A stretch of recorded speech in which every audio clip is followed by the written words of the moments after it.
There's a lot of things we can cover. We decided to do a ton of Q&A, so I've only got a short period of time here to kind of spit it.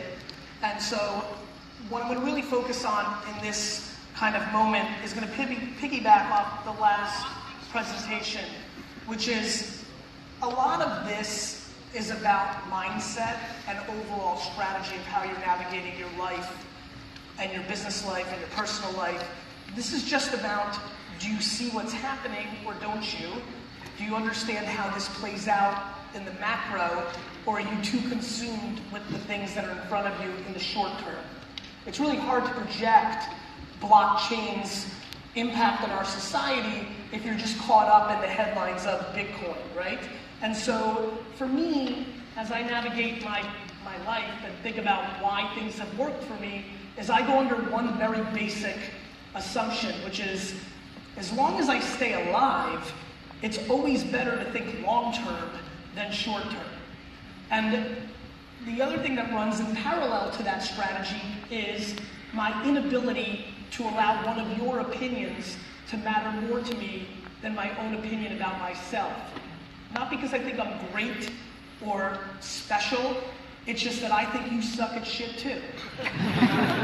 So, for me, the themes of what's been happening, why entrepreneurship has been put on a pedestal and is popular, what's happening with the internet at its maturity, the fact that there's so many phones being held up right now, all these different things that are happening, what does it really mean? What it means is there's a group of people, a small percentage of people, that navigate their life decisions from a place of confidence and emotional stability and think in terms of legacy and impact and things in the long game. And there's a group of people that think about insecurities, needing to buy things to cover up their insecurities, so they need cash in the short term because a pair of Supremes or a BMW is going to close the gap of their insecurity. And then there's the in-between. And so for me, I'm very focused on the fact that the stuff that I believe in seemed like a fairy tale or bullshit just 30 years ago because the internet didn't exist. For all the youngsters that I see in the audience, they don't understand the world pre-internet. They don't understand a world pre-smartphone. I'm fucking old. I remember I was 18 before I ever spent 24 hours on a computer in my lifetime. I know what the world looked like. It wasn't practical to have debt and work your 9 to 7 and then come home and make something of yourself. I struggle to complain about anything in a world that is this special. You can decide to look at something narrow and decide stuff sucks or you have a shortcoming, or you can understand the macro and let's call it very simply what it is because it's truth. This is the greatest moment to be alive in the history of the human race. Woo! Yeah. And so for me, I take it super macro. If I wake up this morning and none of the 7 or 8 people that I love the most died overnight, I'm optimistic. I feel in control. There's always shit. How many people here are an entrepreneur or aspire to be one? Great. For all the youngsters in here, let me give you the first thing that I believe is true about entrepreneurship. It's lonely as fuck. Right? Because when you don't succeed on a team or in school or at a job, here's what you do. Team, it was my player teammates' fault. School, fuck the teacher. Work, my boss is a fucking idiot. When you fail in entrepreneurship, all eyes on you. Your fault. You. And guess what? Everybody's watching. So we're living right now through a very glamorous moment of entrepreneurship, where it's cool, where a lot of people want to put it in their Instagram photo and profile because it tells the world who they are. To me, it's an interesting time for entrepreneurship. Anything that swings too far one way or the other becomes vulnerable. When the global economy, and definitely the US economy, different than the Canadian one, when the US economy collapses because we are loaning way too much money to kids that are carrying enormous college debt and aren't making enough to pay their debt back, let alone the house or car or thing they're buying with their loan, when the US economy crashes because of college debt and the economy really suffers, two things will fall in popular opinion. Number one, the institution of colleges in the United States. Number two, the fantasy of entrepreneurship. 98% of the hands that just went up will fail and work at a job in 6 years. Yet, everybody just thought, I'm one of the 2% that isn't. Which is fucking awesome. And do it, and I can't wait for you to kill it.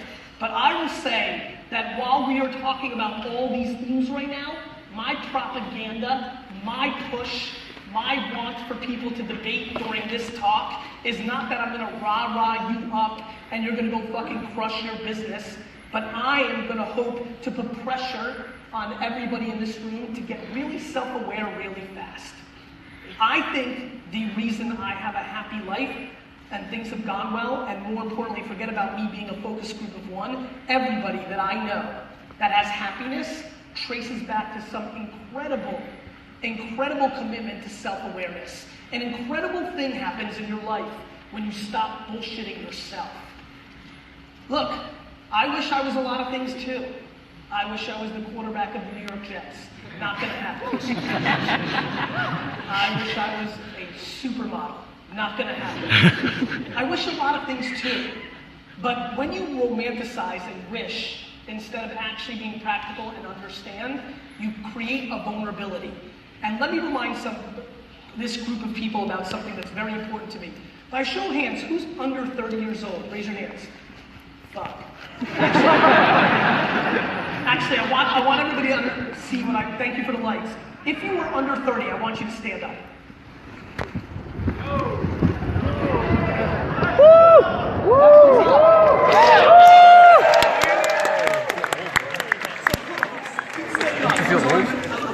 Never. A couple things. Number one of my least favorite things in society right now is the demonization of the youth and saying like millennials are lazy and entitled. That's straight fucking bullshit. Because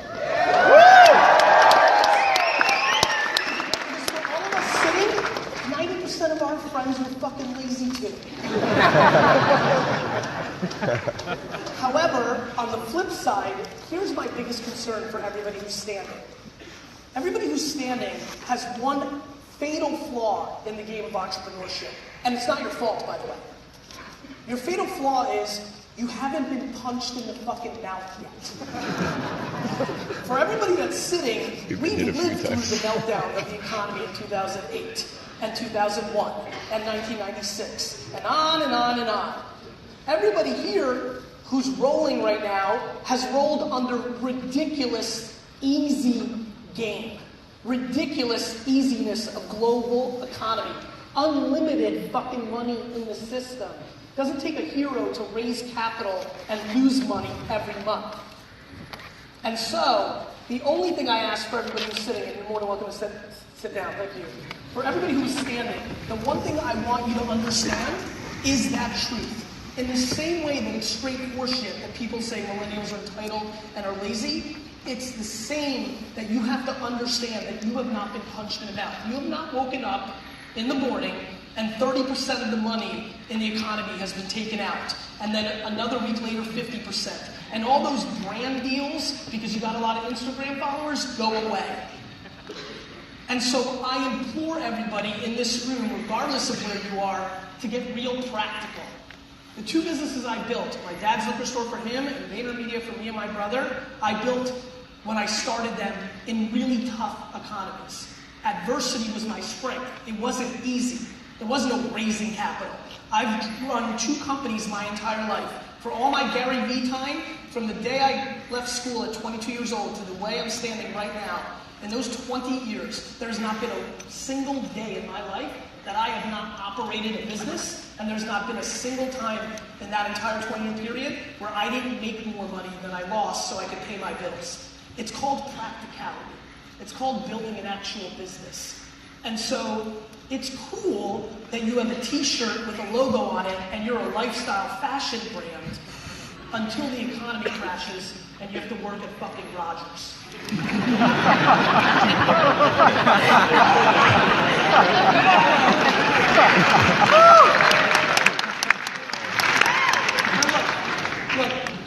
twisted. I'm not on a high horse standing up here saying I'm successful and you're not yet or anything cool like that. I'm desperate for you to win. And for you to win, you have to have business principles. You have to be able to sustain your business. And you have to understand that when there's an abundance, that is not always going to be the way it's going to be. And so are you, with your profits, if you're crushing it, are you putting that back into your business or saving that, or are you buying dumb shit to look good on Instagram? These are things you have to think about. This is real life. And real life will rear its head very soon, sooner than later. I have no idea if I did.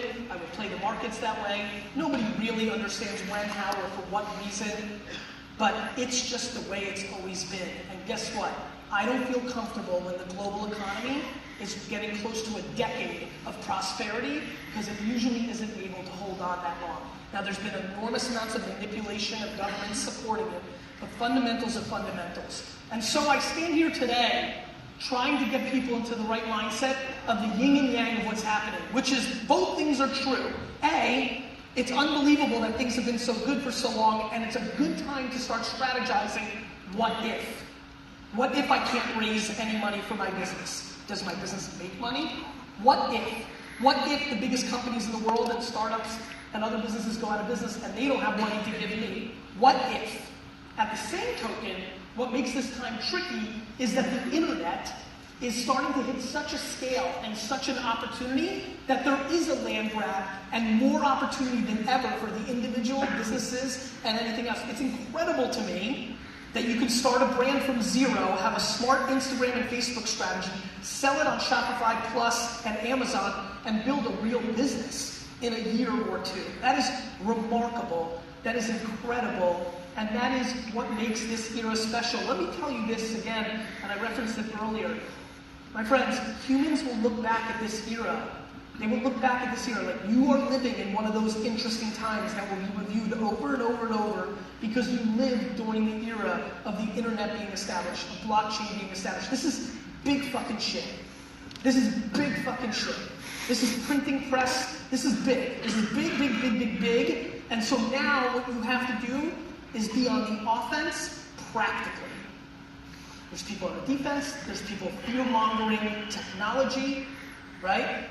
Watch the subtleties. We're shitting on technology. We're blaming Facebook because we don't like to blame ourselves, right? Facebook didn't vote for you, asshole. And so,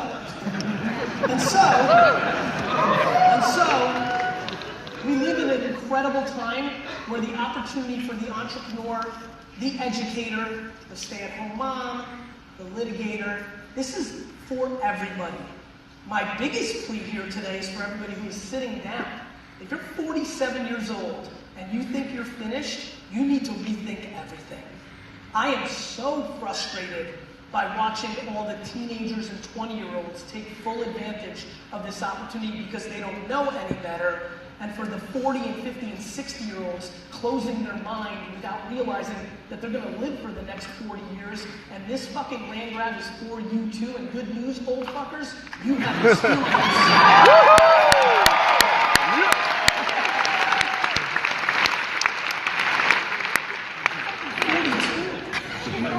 I'm not fucking young. I'm not a baby. I just understand how good the opportunity is, and I struggle with my 46 and 59 and 67-year-old friends who think, because that's how we grew up, that they're getting to the end of the years without recognizing how much healthier we are as a race in our 70s, 80s, and 90s. You compound how fast medicine is advancing. There's if you're 40 to 60 in this room, your numbers are going to look like 100, 110, what do people think is happening here? And if you're 63 in this room and you're living another 50 years, you're only at halftime. But when we grew up, you were towards the end. And I am imploring everybody in this room, from the youngest of fuckers in this room to the oldest of fuckers in this room. I'm imploring you to understand how incredible this is, which is the following. Ronald fucking Reagan ran the free world with a computer not as powerful as this only 5 minutes ago. Shit's happening. And you need to take advantage of your thing. And the fact that most of you are not taking advantage of this opportunity because of the insecurities that your fucked up parents or your neighborhood gave to you breaks my fucking heart. And I am completely obsessed with putting out content at scale to get people to understand that not posting on things on social media because Johnny Pants 47 said you're ugly or stupid. Watching my 60-year-old friends not do things because they feel weird of the judgment of their grandkids making fun of them that they don't understand how to use Snapchat. Remind your 13-year-old granddaughter that she doesn't know jack shit about life.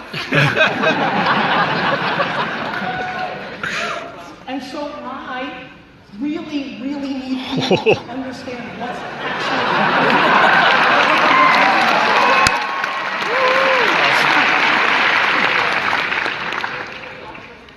Good job. What's your name? My name is Haste.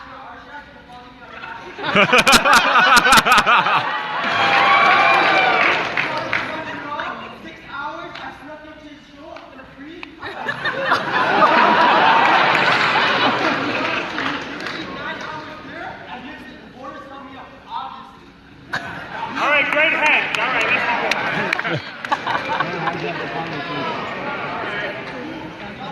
let's Good hustle.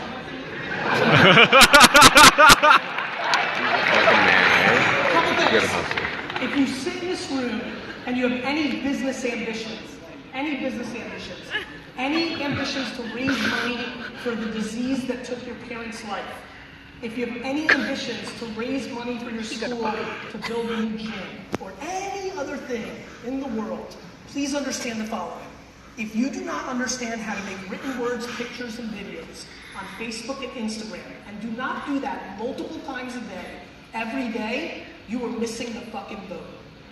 If you sit in this room today and do not know how to post pictures, written words, and videos, and then how to run ads as little as $50 up to as much as you can afford to spend on Facebook and Instagram, you are missing your fucking moment. This has only happened on the internet one other chapter at this scale to make impact this quickly. It was called the Google era. Google was grossly underpriced ads. People didn't understand in 2000 and 2004, but a couple people did. Amazon understood, which is why it was the biggest advertiser on Google during those years. When we have a moment when there is underpriced attention, you have to go all in. How many people here play poker? Great. All right.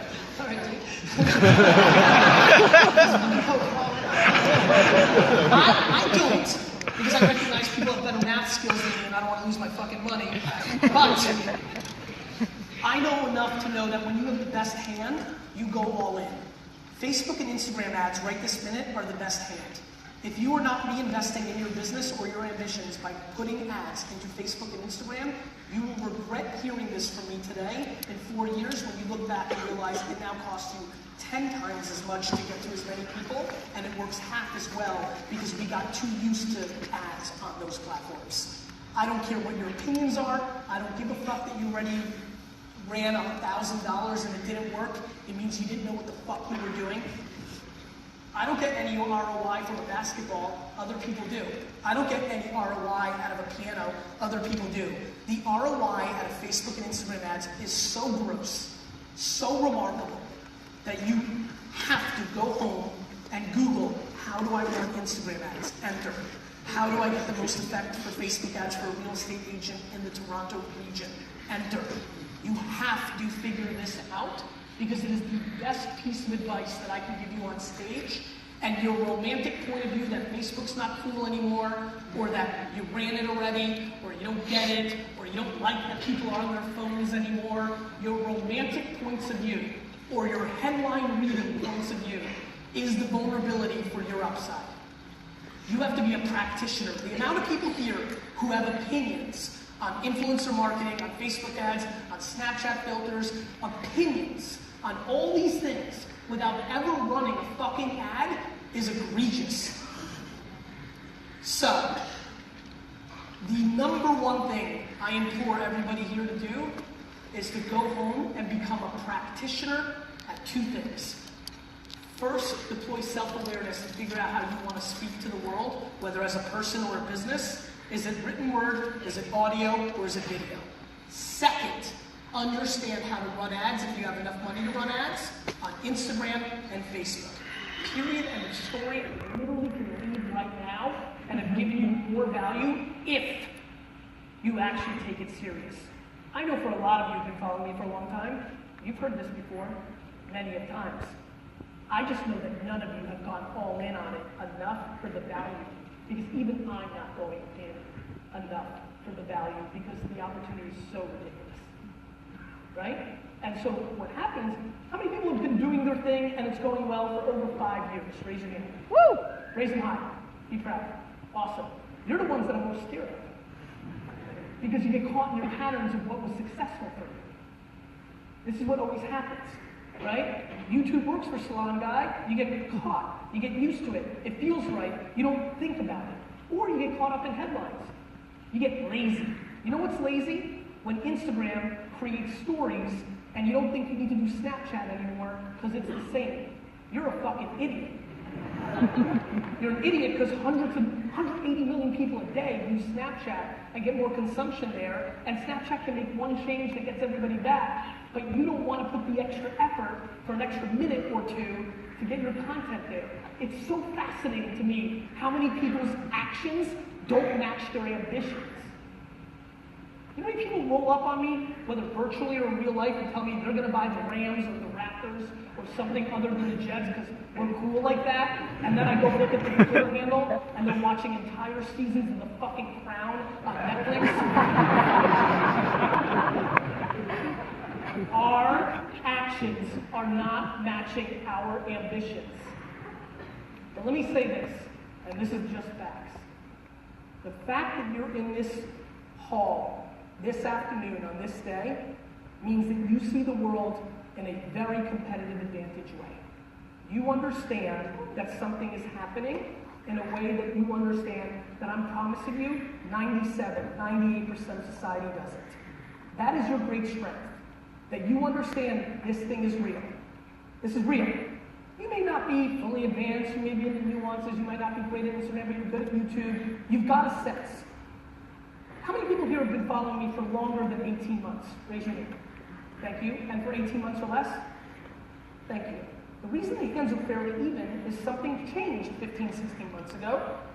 I took the advice that I've been giving you for the last 8 to 10 minutes.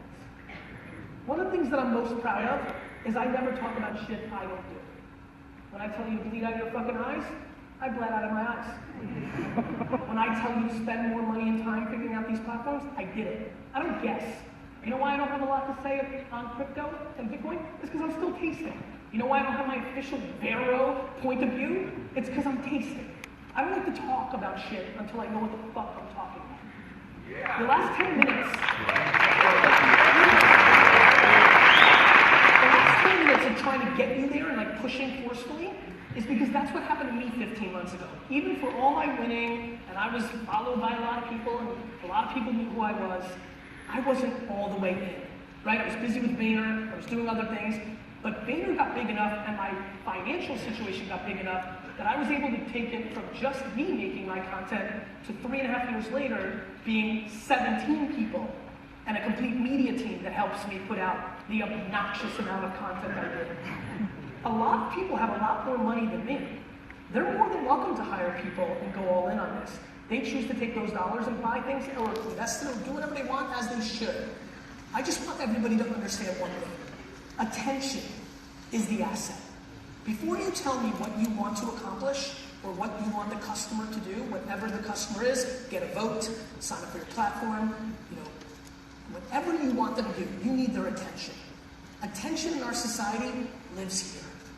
And more importantly, it's underpriced right now in the ad products and the opportunity. For the youngsters in this room, it feels normal, so you can't realize how good it is. For the people that are older, they've seen this show before, television commercials in the 70s, Google ads in the mid-2000s, email marketing in 94, 95. It's just sometimes they don't understand the pattern recognition. I'm sitting here today telling you one simple thing. If you're not communicating to the world, on these platforms, you're invisible. Fix it. Thank you.